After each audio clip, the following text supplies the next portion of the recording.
Hi, this is Gilbert Gottfried, and this is Gilbert Gottfried's amazing colossal podcast. Is this, the Colossal Obsession. This is Gilbert. Take it from the top. Hi, this is Gilbert Gottfried, and I've already made a mistake, and we're only 3 seconds into the show. And I'm here with my co-host, Frank Santopadre, and this is Gilbert and Frank's amazing colossal obsessions. It is. And we're doing an unusual show. It concerns Jews who write TV comedy. Is there any other? That'll be a 9-hour show. That'll be a 28-hour show. Yeah, it's odd because we just did a Twilight Zone, and this is really. Let's introduce our two legendary guests. Mr. Bill Persky is here in the studio. Hello, guys. All our listeners know Bill. He's done 42 of these, I think. This is my fourth. It's his fourth show. And I would like to apologize for the second. I listened to it, and it was very informative, but not much fun. It really was. I'd like a redo. It's like I did a commencement address at a college, and it was brilliant, but somehow I went to the wrong microphone, and my script wasn't there, and I was lost. But they brought me back, and I was a hit. Well, I always apologize. You don't have to. You're always a hit here. My first marriage, no apology. And who's our second guest on the phone, Gil? Arnie Kogan. The legend. The legend, Arnie Kogan. Arnie. Hi. It's been about a year since I talked to you guys. Almost exactly a year since we did that Father's Day episode. We did a Father's Day episode with you and your brilliant son, Jay. Would you like to apologize for your episode as well? No, but I want to apologize for Bill's second show. You know something? The Writers Guild took a vote. They were embarrassed by me. Before we get to our subject, yes, a man we are here to pay tribute to. Oh, my goodness. Who was a mutual friend of both you and Arnie. You and Arnie have history, too. Oh, God, yes. Oh, yeah. Yes. It's been about 43 or 44 years since I've seen you or spoken to you. Yes. And I really wanted it to keep going, Arnie. I was really pissed off. It's about 10 years too soon. I wanted to make it 50-something What years. was the last thing we did? Well, I did Lots of Luck for you with Dom DeLuise. Oh, I did an episode of the Montefuscos with you. Which, again, so many, and I'll tell you something. Yeah. Tim was in a pilot that Sam and I did that was considered so funny that Grant Tinker and the whole company there said, we're not sending in a comedy. It was called The Boys, and it was hilarious. Well, we'll get into it. Yes, but I just wanted to know how you guys. Here's the main thing. You know, Bill and Sam Denoff hired me for a show called The Funny Side in 1971. Sure. And I want to thank you, Bill and Sam. The show was really good, but that was a series where there were a lot of great writers on the staff. You put me in a room with a writer named Pat McCormick. Yes. That's the first time I really met Pat. And he got to be my partner for a while. Yes. And it was an incredible experience. You know, it was like you said, Arnie, why don't you work with Pat? It was like taking a union electrician and putting him with Thomas Edison. I was frightened. So Bill he was like a rock star. So it was a great experience. And who on the show or on the line wants to tell the Pat McCormick story? Which one? The one with the Tim Conway as the punchline. Well, save it for the end, Gil. Okay. Let's talk about the great man that we are here to honor. Well, I can start because Sam and I wrote the first thing that Tim ever did on network television. Tell us. Was doing the Steve Allen show back in 1962, and Steve found this guy. There's an argument of whether Rosemarie found him or Steve. Maybe she introduced him to Steve. Anyway, he was in Cleveland doing local stuff. Yeah. And he with came Ernie out. Anderson. Yeah. Right. And on that same show, Steve introduced the Smothers Brothers. Wow. So Conway comes in and we say, have a great bit for you to do. You're going to be the protocol guy at the White House. And I said, and you're going to be introducing people and doing all the things. I said, and one of the things you're going to be doing is that you got a letter from the Shah of Zolzine. And so you write back, "Dear Zolzine Shah." And he stared at me, which most people do. Zolzine Shah in Jewish is shut up. I always wanted to do that. And after that, Tim said, "Yeah, well, I think I'm going to do this instead." He wasn't Jewish, obviously. I'm Jewish, and I didn't know that. Oh, see? It's amazing I got this far. Arnie, how did you and Tim meet for the first time? Well, we met before the Burnett Show a number of times, but the Burnett Show was when we really got together, and, of course, he was incredible. He was a comedy genius, and but even ever since the Burnett Show, I worked on a number of things with Tim. So he was, as we all know, one of the most naturally funny people ever to exist, I have never seen audiences laughing and falling on the floor, gasping for breath, as they did when Tim did a bit, maybe except for perhaps Captain Tennille, the second season. That's the only. Oh, there was a second season? but not Shields and Yarnell, right, Arnie? No, not Shields and Yarnell. Yeah. No. Well, Bill alluded to, he started out but not a lot of people know, he started out in morning TV in Ohio with Ernie Anderson. Yeah. Yeah. And I didn't know this till I did the research, until he got dismissed. Conway got fired by the station, and what broke up the act is what led Ernie Anderson. They said, "Do you want to do a horror show?"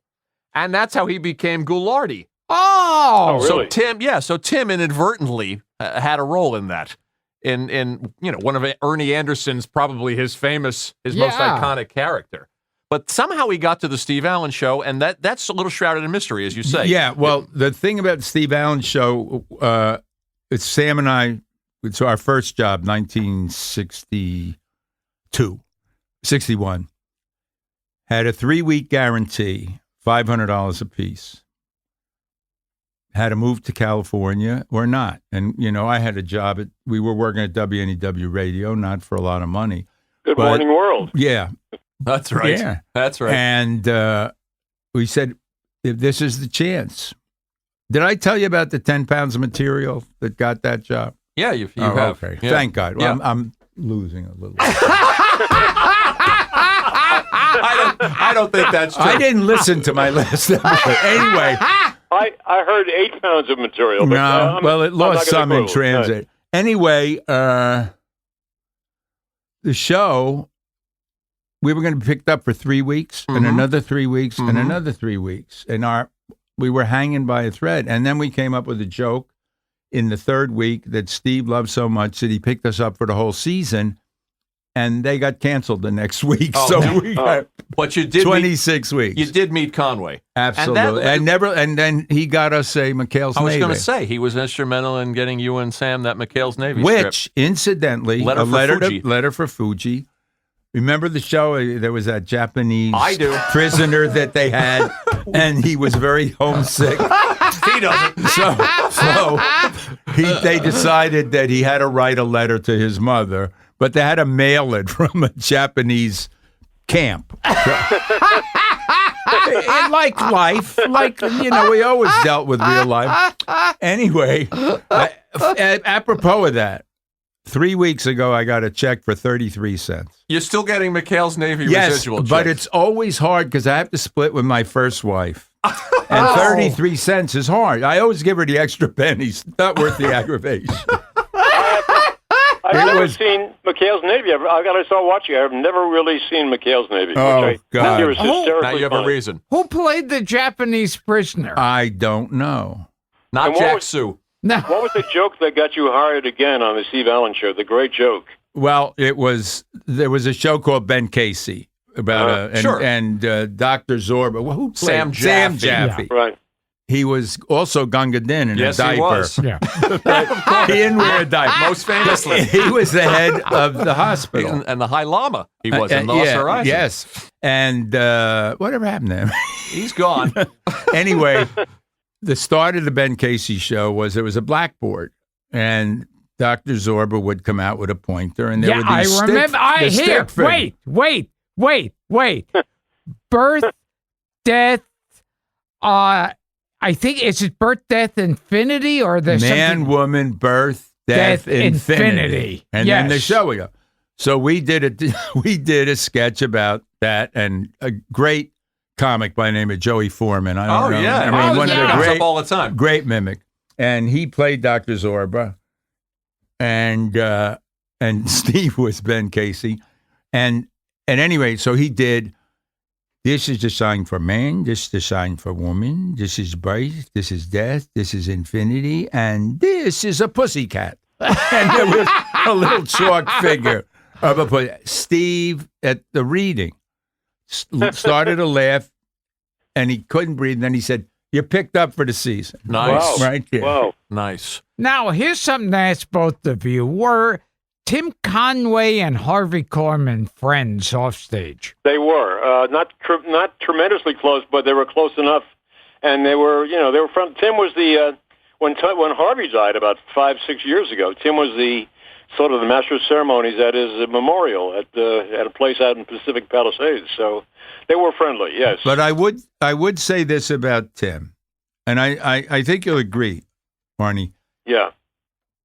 As much I worked 1,000 times with Tim, Yeah. and we were close. We laughed, but I never really knew anything about him. No, you don't know, and he was always. So when you say he was were always they on? He was always on off stage, always funny, always on. I think I saw. So you say that he and Harvey close as you could get to Tim. There's only one guy I know, and that's Ron Clark, who really was a friend to him.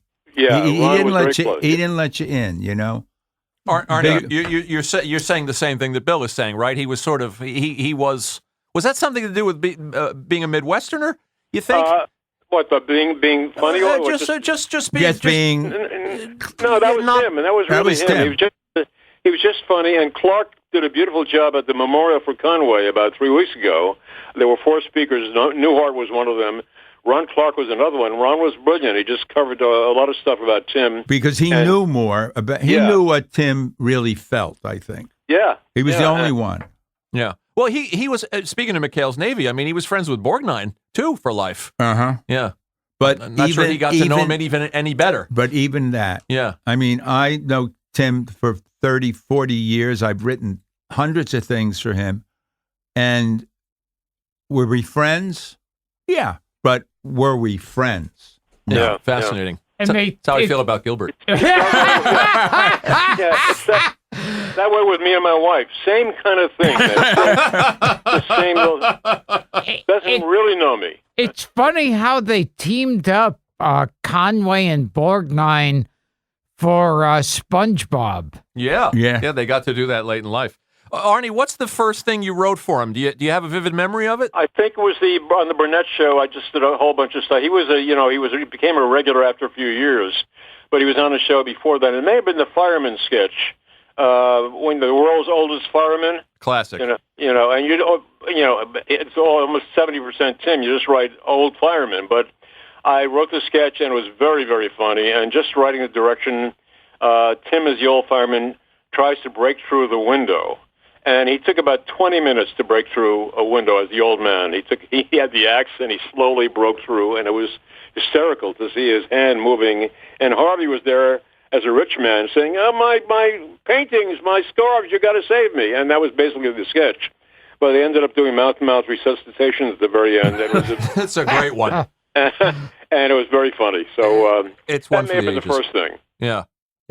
Bill, I'm just trying to track your career. You did the Steve Allen show with him. Then he helped you go to McHale's Navy. Now, here's the other side of the McHale's Navy. We also simultaneously had gotten to do a Van Dyke show. Mm-hmm. And we had a meeting on our script from McHale's Navy with a lovely, lovely guy by the name of Cy Rosen. Did you ever work with him, Arnie? No. Lovely man. Yeah. But forever. We had a 30-page script. We went in at 9:00.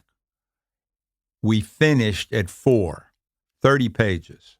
Wow. Every note, every you use the word and he said, "Did you really have to use hypercritical, and?" huh? I don't know. It was just, we went to lunch. There was a Chinese restaurant across from Universal.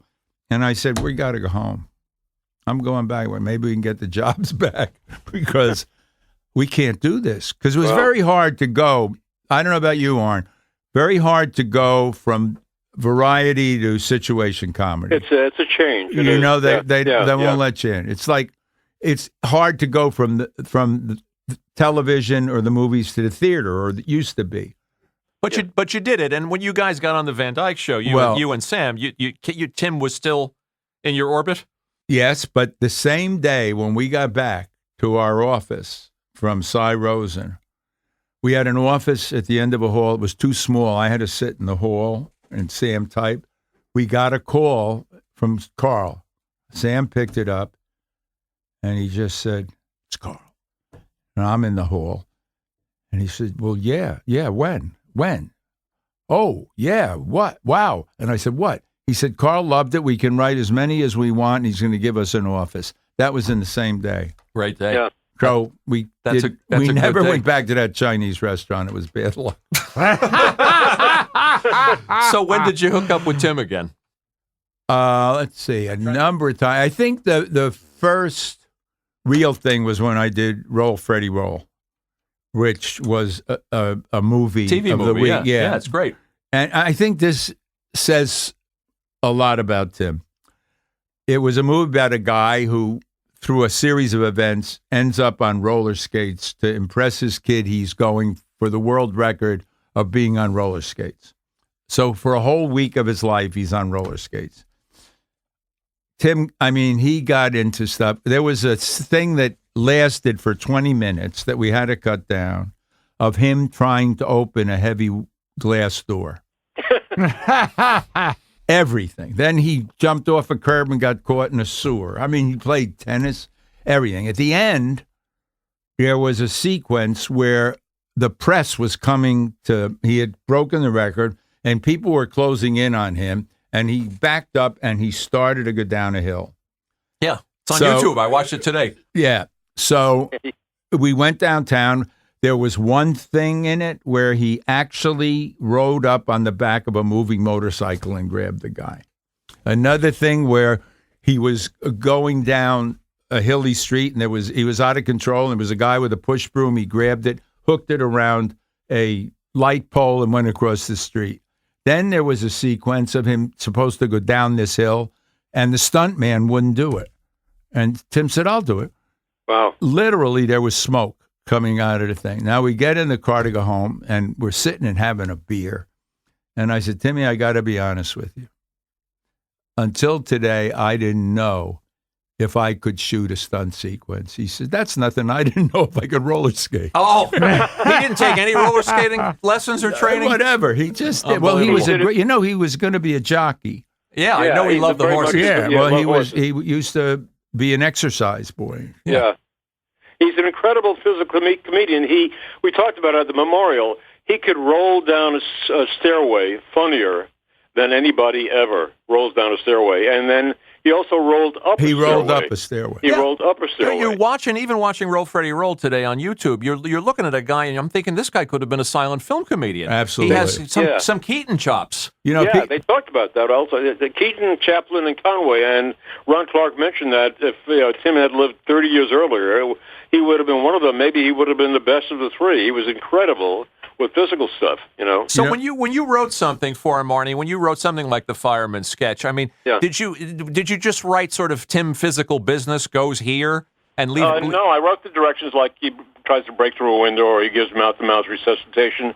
You write a complete script, and you all know that the dress show he'd do everything according to the script, and on the second show, on the air show, they'd let him loose. If you got it on dress, didn't matter what he did on air, and he would be incredibly funny. And whatever he did, he did. There were things like you do a slave ship sketch. Harvey's got on a slave ship attached to a guy with chains. The guy, after 6 years, quits or dies. Bring in the new guy, and Tim hobbles in, chain him up to Harvey, and he says, "Hi, I'm a leper." That was the opening line I wrote. But since anything from there is gold, he's just Tim is comedy gold. You just give him anything, and he makes it that much funnier. The other person who does that now. Who? Well, people always say, "Who's the funniest person you ever worked with?" And really, it's between Tim and Dick Van Dyke, as far apart as they are in terms of the level of stuff they do. Both physical in their own way. Though, yeah. I mean, Dick, you couldn't think ahead of what Dick might do with something. The same way with Conway. I mean, we did a show where he was trying to break the world record for a disc jockey staying awake, and he was in a department store window. It was before he got his job on Alan Brady. And there was a place like at the 75th hour where he was talking to this woman, and he had a cup of coffee, and he put it down, and it was on a turntable. He spent 10 minutes. We cut it down. Every time he grabbed for it, it was an originally hysterical piece of business. And Tim, I don't want to say that there was an elegance of style and class that Van Dyke had. I think that there was a certain dignity in Dick's humor. Tim would do anything. Anything you gave him. He never questioned a piece of material. He would just kind of. I never heard him question. He might have. Only Zoltan Shah. I think that was the only He ran one. with it. I mean, I hold a record. He did 20 minutes on a doorknob, just straddling a doorknob in one sketch, just sitting on a doorknob. Since I left the Burnett show, I often think of Conway sketches. I see, the world's oldest tennis ball boy. Oh, you see the ones you never wrote. Yeah, I never wrote. Benny Hanna chef. I was at Bed Bath & Beyond last week, which gives you an idea of my lifestyle right now. Working or buying? They have these two escalators going down, one for the customer and one for his cart. I don't know if you've seen that, adjoining escalators. Oh, yeah. So I said Conway could do 25 minutes with this. I'm sure. Just with escalators. I'm sure. Well, the other thing about him was socially. Yeah. I mean, he came to dinner at my house a number of times, but one night was Carl Reiner and Tim and I don't remember, a whole group of people. And my wife then, or my then wife, I don't know how you say that. It's like, how do you say my oldest friend? That doesn't mean he's your old. I've never figured out how you say that. My then wife had bought these porcelain dishes that were like placemats, but they were like 14 inches across. Uh-huh. And we're having dinner, and Tim is distracted. And after about 5 minutes of him not saying anything, Carl said, "You all right, Timmy?" He said, "Yeah." He said, "Well, what is it?" He said, "I don't know if I can still do it." And Carl said, "Do what?" He said, "Well, I used to be able to put a plate this size in my mouth." Carl said, "Why?" He said, "I don't know. It was there." He said, I'm going to try it. So now he's got this 14-inch plate, and he starts loosening up the size of his mouth and trying, and he's not ready. 20 minutes. He was totally committed. He really thought he could do it. And finally, Carl got up and said, "I have to leave or I'm going to die." He said, "I can't laugh anymore." But I mean, that was just, and then a night at Carl's, he went to the bathroom, and you know those little hands, those little copper hands, you put paper towels in them and stuff. Right. Sure. Tim came out with his fly down and those hands coming out of his jacket. And he said, I'm really embarrassed. He said, "But I can't see." And he then, with these hands, kept trying to zip up his fly. And finally, Carl reminded me of this last night. I forgot this part of it. Finally, he was so embarrassed. He said, I can't stay. And he went out to the pool. And on the way, he picked up a log and then stood at the pool like he was peeing in the pool. I mean, Anything for a laugh.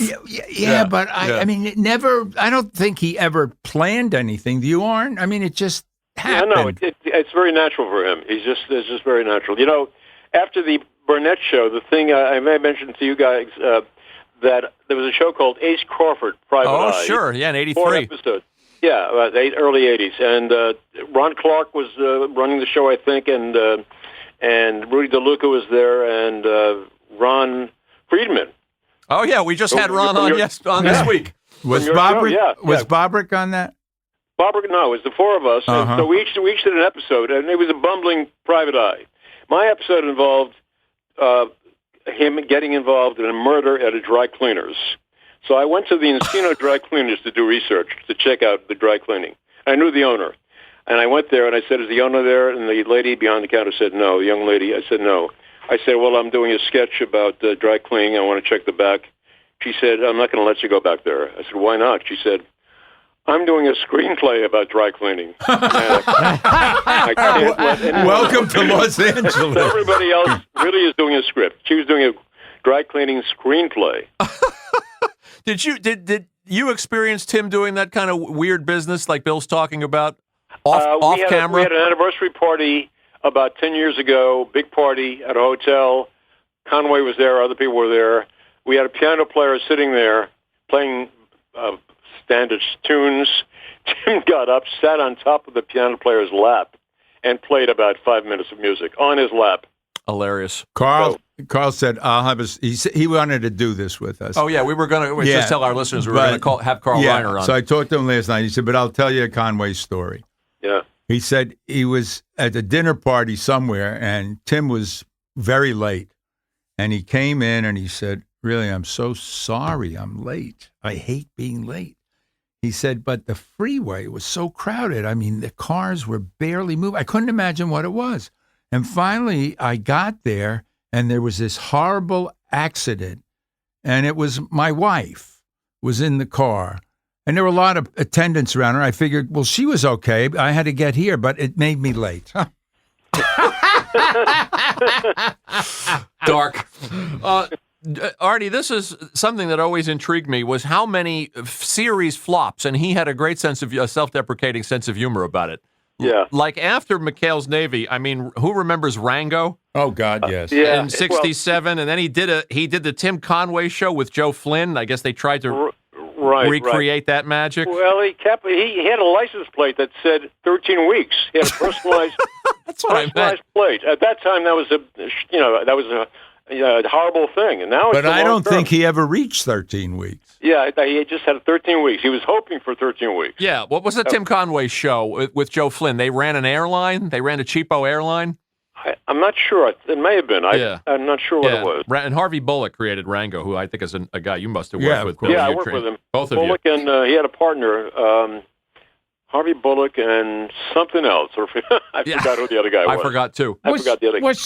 I'm all confused now. Was Tim Conway connected with Turn On? You bet. It's the next thing on my list. The biggest failure of all time on TV. One episode and done.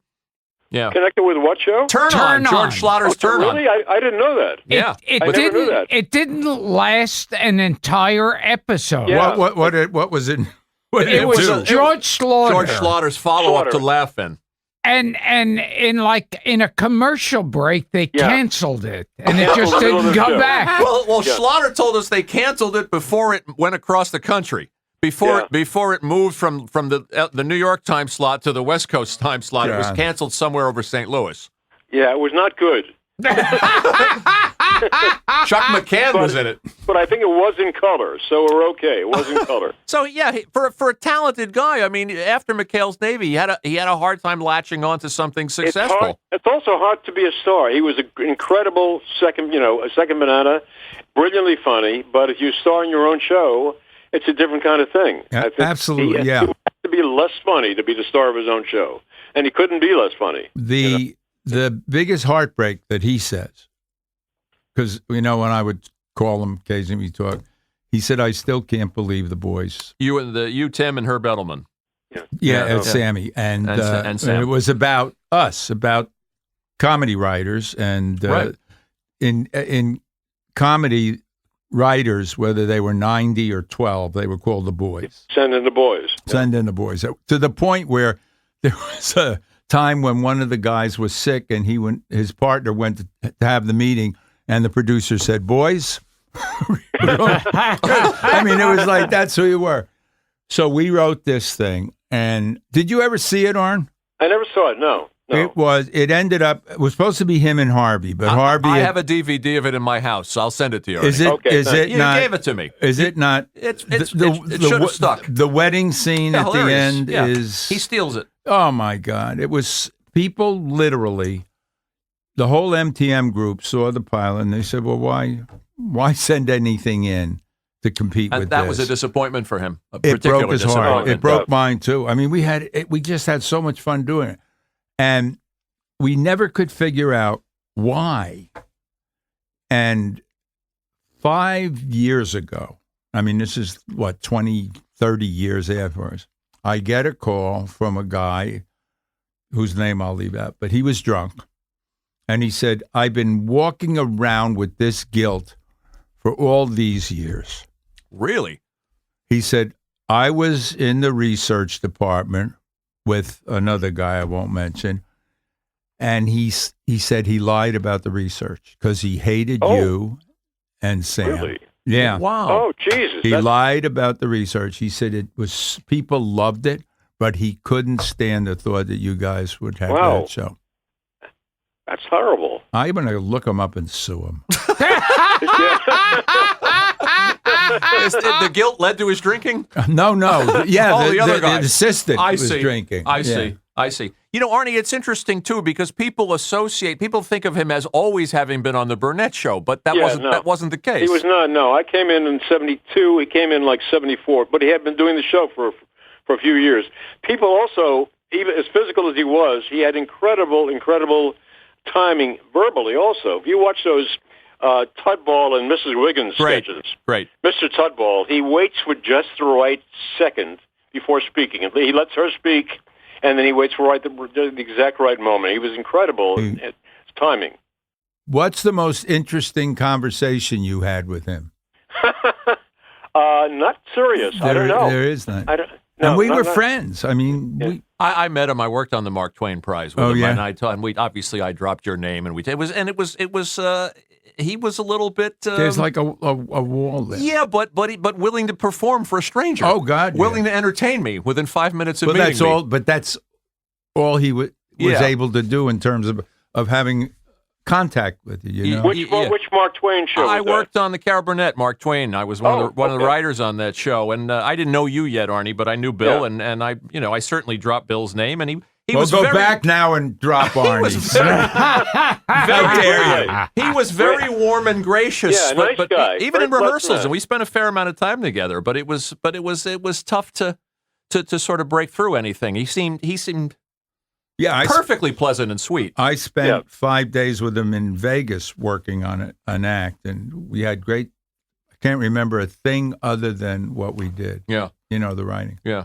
You know, the Arnie I was watching today, too, I don't know if you were one of the writers on this one, where Lyle Wagner is the POW, and he's the interrogator. Oh, the Hitler hand puppet. You know this, Gilbert? My son Jay sent that to me. It was just incredible. Incredible Incredibly funny. timing. Incredible timing. The German, Harvey and Tim were both very funny, but it was, you fall down on the floor, you're gasping for breath. The guy was incredible when he got rolling on like that. Yeah. There were other sketches he did. Almost any sketch he was involved in. There was a thing that Gene Perry and Bill Richmond wrote called the No Frills Airline. And basically it's his coach in his first class. Harvey's in first class. Tim is a row behind him in coach. Oh, yes. God, I know yeah. And this he's one. taunting Harvey. He said, "Hey, you paid more money, and it's the same ride," and so forth. So things start to happen. Stewardess Carol comes out and gives safety instructions. She whispers them to Harvey. Does not tell Tim what they are. That's the first thing. And then later on there was turbulence in the car, in the plane. Turbulence only in Tim's section. And he did about 5 minutes of turbulence. He was hysterical. And there's a lot of sketches they do that people don't talk about. They talk about the dentist sketch, which is brilliant. Also incredible. He shoots himself with the Novocaine. Oh, yeah, that's classic. I always thought that, I knew Tim was involved in the writing, and I always thought that Roger Beatty was involved, who writes that kind of thing for Tim. It seems that Kenny Soames and Gail Parent, were involved in the writing of that sketch. Gail Parent was the one behind, I think she created the Tim Conway show, the one where he and Joe Flynn ran the airline. Oh, that could have been. Everyone who knew him, including his grocer, wrote a show for him. You know, you just wanted to. You wanted to work with him. You know, we have two people here. We have Craig Bierko, our pal, is in the next booth, and he has a sweet little Tim Conway, just a little Tim Conway anecdote that I wonder if he'd tell on mic. Craig? Sure. You want to tell it? Yeah. Here he comes. We'll tighten this up. I'll sing till he gets. Oh, here. Go ahead. Hey, how are you? Tell your little.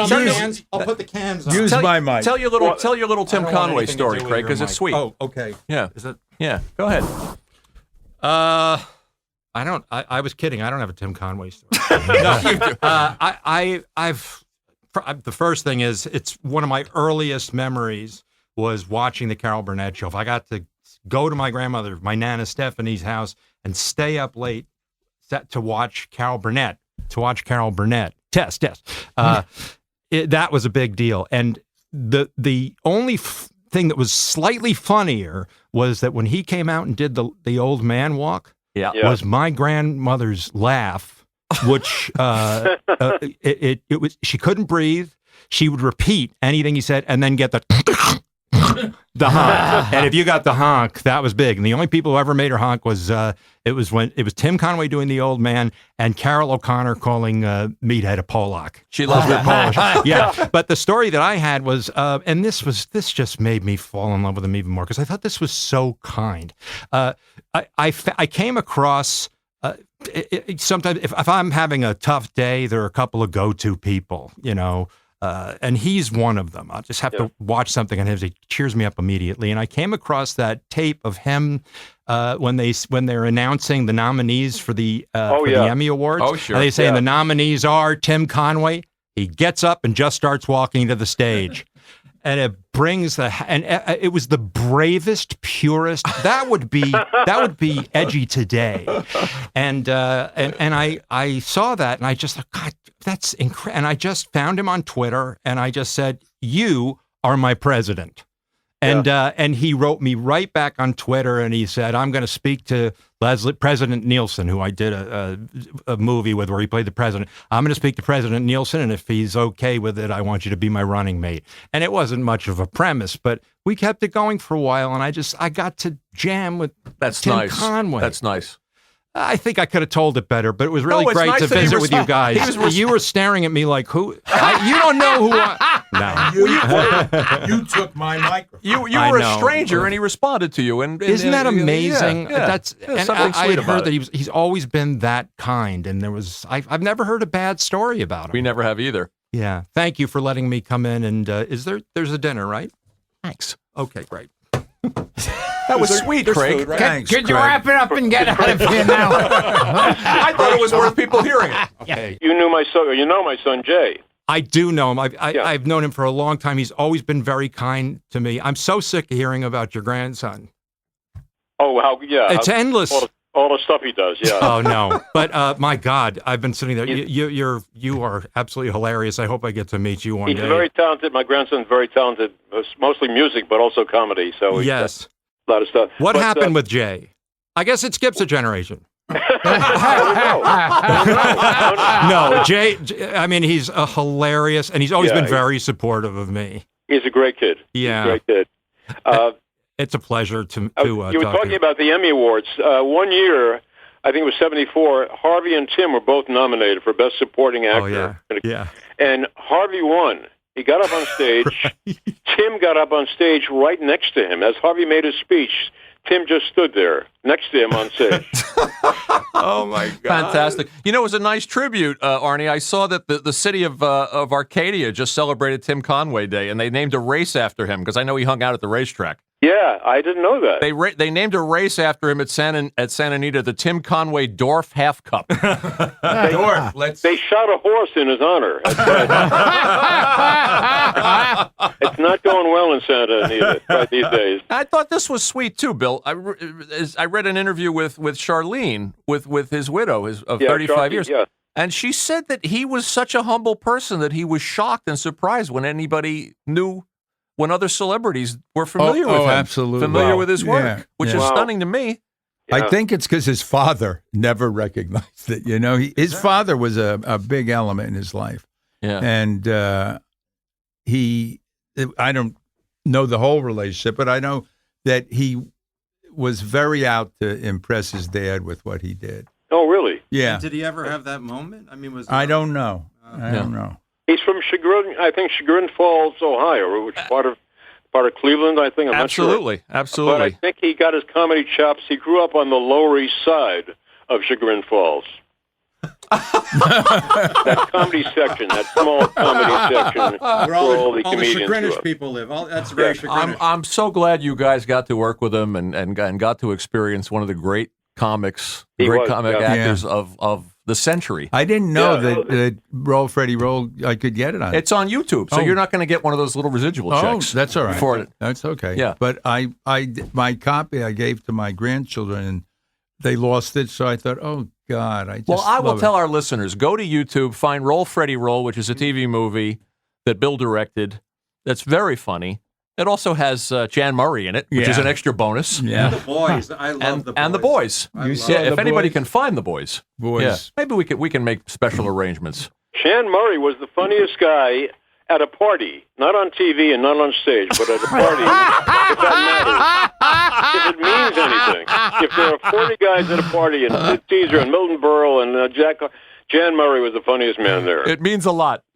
Guys, we'll do. We should do another episode. We should do a comedy writers episode with Friedman and Bobrick and you and Ron Clark and Arnie. We'll do a panel. What do you think? Will you guys come back for that? Absolutely. That's painful. That's painful, but I get it. I must say, I've listened to the show, and I was on, I guess, the fourth. You or were fifth on with the man sitting next to you. Yeah, well, that was the 100th. Yes. They did that, but Tell me about the second show, Bill. it was very pedantic. I don't even remember. It was like I said to myself afterwards. I said, "God, it's a good thing I'm out of the business because no one would hire me." I just remember I was very unimpressed. Go back and listen, and you'll reevaluate. My first one was great, and tonight's the least I've heard him laugh. Yeah, Gilbert. Well, I don't know whether he was 12 minutes ago. I don't know whether he was enthralled, awestruck, envious of what's been said about Tim Conway. I swear to God, one of the great things on the show is him living nothing. Actually, Nothing. You can hear it. I was actually going to put a mirror in front of his mouth at one point. Welcome to my every week. Oh my God! Thank you, boys. Pleasure. Bill, send my love to your daughter. I will. She's right here. She's right next door. By the way, I still have Funny Side stationery. I throw nothing away. Wasn't that a great logo? Yeah. Good show. By John the way, Amos. I want to ask you a question, Bill. Yes. We did a show, The Funny Side. Gene Kelly was the host. Right. Gene Kelly introduced sketches. The only things he did not do were sing and dance. That's right. Why was that? Was there? He just said, "I'm not going to." He said, I don't want to do that. They know that. I'm a host, and I'll do the greatest thing on that was we had a haunted house. Yeah. And you remember he was the monster, and everyone was scared, and then he said at the end, "It's over. It's all over," and he pulled the thing off, and his toupee came with it. Oh, wow. Oh my God. And he said, "It really is all over." Well, rest in peace, Tim Conway. Yes. I hope this was a fitting tribute with two of his oldest friends. He isn't in heaven yet because he hasn't stopped entertaining St. Peter. This was a treat for us, too. So, Arnie. Thank you. Thank you, buddy. Please give our love to Jay. I will. Give us one laugh to go off with. I mean, I swear, I feel like compared to this, the second show, I was a hit. You come here for the laughs? No, I mean, it's just if you can't get him to laugh, then you ought to go home. You know? Thank you, Arnie. All right. Thank you, Billy. Thank See you, ya. Craig Bierko. Take care, Arn. Okay, take care. Gil, sign off. And this is Oh, was he here? Wake up and then sign off. this has been Gilbert and Frank's Amazing Colossal Obsession.